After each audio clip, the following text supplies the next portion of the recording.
কীভাবে চুলায় খুব সহজে কেক তৈরি করবেন তার রেসিপি দেখাচ্ছি। প্রথমে একটা ডিম নিয়ে নিচ্ছি, তারপর নিয়ে নিচ্ছি বেকিং পাউডার, তারপর নিয়ে নিচ্ছি লবণ, তারপর নিয়ে নিচ্ছি প্রয়োজন মতো ময়দা বা আটা যেটা ব্যবহার করবেন, তারপর একটা বাটি, তারপরে চিনি পরিমাণ মতো। এই বেকিং পাউডারটা আটার সাথে প্রথমে লবণ, বেকিং পাউডার আর ময়দা বা আটা একসাথে মিশিয়ে নেবেন, তারপর ডিমের সাথে মিশাবেন। শুকনো উপকরণ, এগুলো শুকনো না, কারণ এখন তুমি মিশাইতে পারো। মিশাও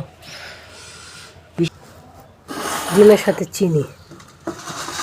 এখন চিনিটা ডিমের সাথে দেওয়ার উদ্দেশ্য হইতেছে, ডিমের সাথে চিনি দিলে এটা চিনি ডিমটা যেহেতু একটু পানি পানি ভাব, এই চিনিটা কি হবো গইলে যাবো, ঠিক আছে?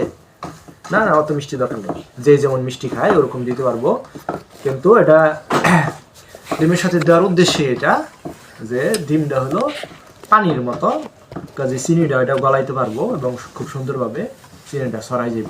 আর শুকনো উপকরণের সাথে যদি চিনি দিতাম তাহলে এটা সহজে মিশতো না। বুঝতে পারছো কথাটা? আচ্ছা, তাহলে এটা গোলক।